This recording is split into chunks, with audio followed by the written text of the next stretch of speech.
Why did the United States attack Libya, Iraq, Afghanistan, and Yemen? Why are U.S. operatives helping to destabilize Syria? And why is the United States government so intent on taking down Iran, in spite of the fact that Iran has not attacked any country since 1798? And what's next? What are we headed for? When you look at the current trajectory that we're on, it doesn't make any sense at all if you evaluate it based on what we're taught in school. And it doesn't make any sense if you base your worldview on the propaganda that the mainstream media tries to pass off as news. But it makes perfect sense once you know the real motives of the powers that be. In order to understand those motives, we first have to take a look at history. In 1945, the Bretton Woods Agreement established the dollar as the world reserve currency, which meant that international commodities were priced in dollars. The agreement, which gave the United States a distinct financial advantage, was made under the condition that those dollars would remain redeemable for gold at a consistent rate of $35 per ounce. The United States promised not to print very much money, but this was on the honor system, because the Federal Reserve refused to allow any audits or supervision of its printing presses. In the years leading up to 1970, expenditures in the Vietnam War made it clear to many countries that the U.S. was printing far more money than it had in gold. And in response, they began to ask for their gold back. This, of course, set off a rapid decline in the value of the dollar. The situation climaxed in 1971 when France attempted to withdraw its gold and Nixon refused. On August 15th, he made the following announcement. I have directed the Secretary of the Treasury to take the action necessary to defend the dollar against the speculators. I have directed Secretary Connally to suspend temporarily the convertibility of the dollar into gold or other reserve assets, except in amounts and conditions determined to be in the interest of monetary stability and in the best interest of the United States. This was obviously not a temporary suspension, as he claimed, but rather a permanent default. And for the rest of the world who had entrusted the United States with their gold, it was outright theft. In 1973, President Nixon asked King Faisal of Saudi Arabia to accept only U.S. dollars as payment for oil and to invest any excess profits in U.S. Treasury bonds, notes, and bills. In return, Nixon offered military protection for Saudi oil fields. The same offer was extended to each of the world's key oil-producing countries, and by 1975, every member of OPEC had agreed to only sell their oil in U.S. dollars. The act of moving the dollar off of gold and tying it to foreign oil instantly forced every oil-importing country in the world to start maintaining a constant supply of Federal Reserve paper. And in order to get that paper, they would have to send real physical goods to America. This was the birth of the petrodollar. Paper went out, everything America needed came in, and the United States got very, very rich as a result. It was the largest financial con in recorded history.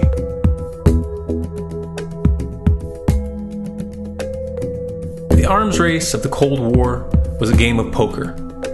Military expenditures were the chips, and the U.S. had an endless supply of chips. With the petrodollar under its belt, it was able to raise the stakes higher and higher, outspending every other country on the planet, until eventually U.S. military expenditures surpassed that of all other nations in the world combined. The Soviet Union never had a chance. The collapse of the communist bloc in 1991 removed the last counterbalance to American military might. The United States was now an undisputed superpower with no rival. Many hoped that this would mark the beginning of a new era of peace and stability. Unfortunately, there were those in high places who had other ideas. Within that same year, the U.S. invaded Iraq in the First Gulf War. And after crushing the Iraqi military and destroying their infrastructure, including water purification plants and hospitals, crippling sanctions were imposed which prevented that infrastructure from being rebuilt. These sanctions, which were initiated by Bush Sr. and sustained throughout the entire Clinton administration, lasted for over a decade and were estimated to have killed over 500,000 children. The Clinton administration was fully aware of these figures. We have heard that 500,000 children have died. I mean, that's more children than died in Hiroshima. And you know, is the price worth it?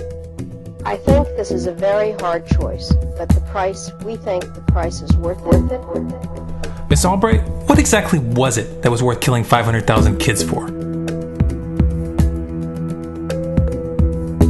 In November of 2000, Iraq began selling its oil exclusively in euros.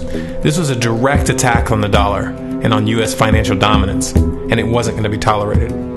In response, the U.S. government, with the assistance of the mainstream media, began to build up a massive propaganda campaign claiming that Iraq had weapons of mass destruction and was planning to use them. In 2003, the U.S. invaded, and once they had control of the country, oil sales were immediately switched back to dollars. This is particularly notable due to the fact that switching back to the dollar meant a 15 to 20% loss in revenue due to the euro's higher value. It doesn't make any sense at all unless you take the petrodollar into account.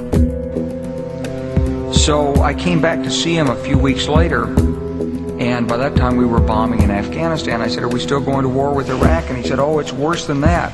He said, he reached over on his desk, he picked up a piece of paper, he said, I just got this down from upstairs, meaning the Secretary of Defense's office today, and he said, "This is a memo that describes how we're going to take out 7 countries in 5 years, starting with Iraq and then Syria, Lebanon, Libya, Somalia, Sudan, and finishing off Iran.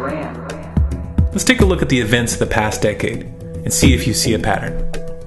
In Libya, Gaddafi was in the process of organizing a bloc of African countries to create a gold-based currency called the dinar, which they intended to use to replace the dollar in that region. US and NATO forces helped destabilize and topple the Libyan government in 2011, and after taking control of the region, US armed rebels executed Gaddafi in cold blood and immediately set up the Libyan central bank. Iran has been actively campaigning to pull oil sales off of the dollar for some time now, and it has recently secured agreements to begin trading its oil in exchange for gold. In response, the US government, with mainstream media assistance, has been attempting to build international support for military strikes on the pretext of preventing Iran from building a nuclear weapon. In the meantime, they established sanctions which US officials openly admit are aimed at causing a collapse of the Iranian economy. Syria is Iran's closest ally, and they are bound by mutual defense agreements. The country is currently in the process of being destabilized with covert assistance from NATO, and though Russia and China have warned the United States not to get involved, the White House has made statements within the past month indicating that they are considering military intervention. It should be clear that military intervention in Syria and Iran isn't being considered. It's a foregone conclusion, just as it was in Iraq and Libya. The U.S. is actively working to create the context which gives them the diplomatic cover to do what they already have planned.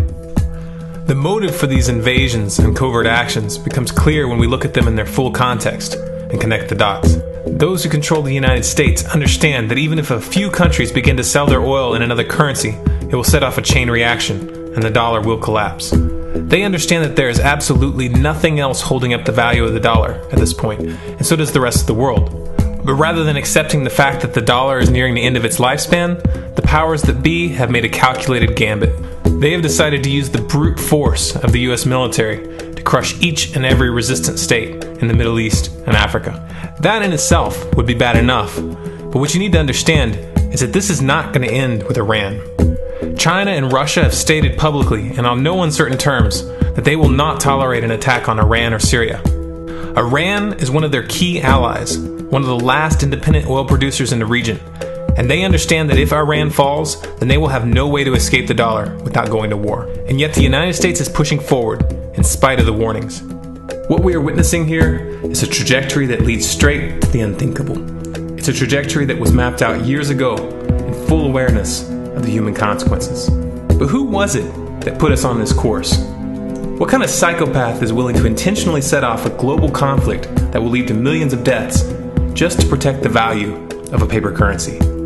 It obviously isn't the president. The decision to invade Libya, Syria, and Iran was made long before Obama had risen to the national spotlight. And yet, he's carrying out his duty just like the puppets that preceded him. So who is it that pulls the strings?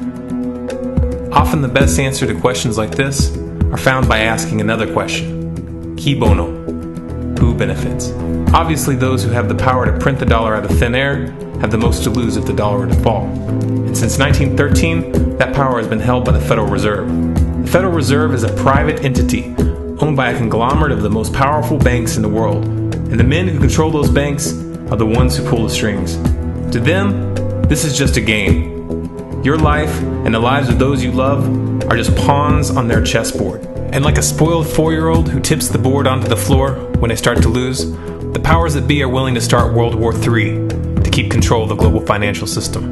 Remember that when these wars extend and accelerate. Remember that when your son or your neighbor's son comes back home in a flag-draped coffin. Remember that when they point the finger at the new boogeyman. Because the madmen who are running this show will take this as far as you allow them to.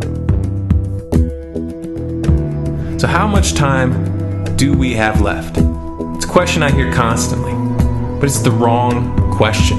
Asking how much time we have left is a passive posture. It's the attitude of a prisoner who's waiting to be taken out to a ditch and shot in the back of the head.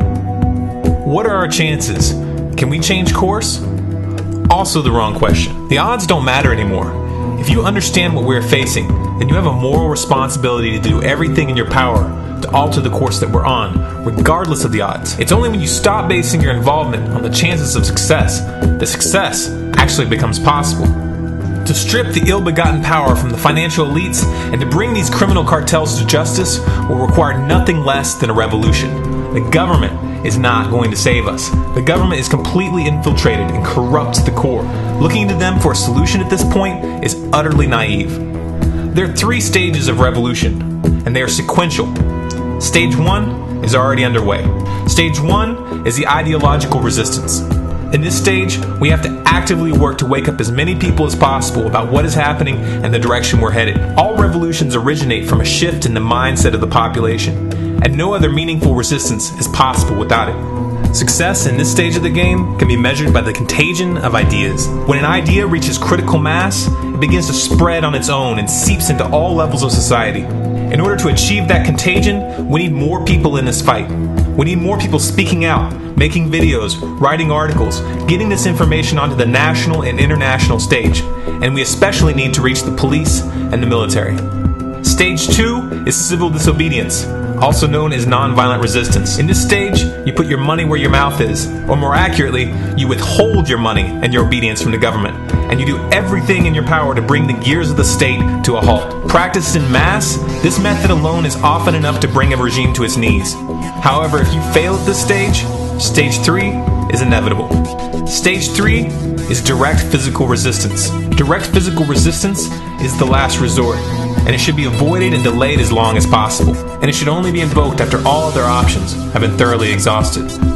There are those who talk tough and claim that they will resist when the time comes, but what those people fail to realize is that if you are inactive during the first 2 stages and save your efforts for the last resistance, then you will fail.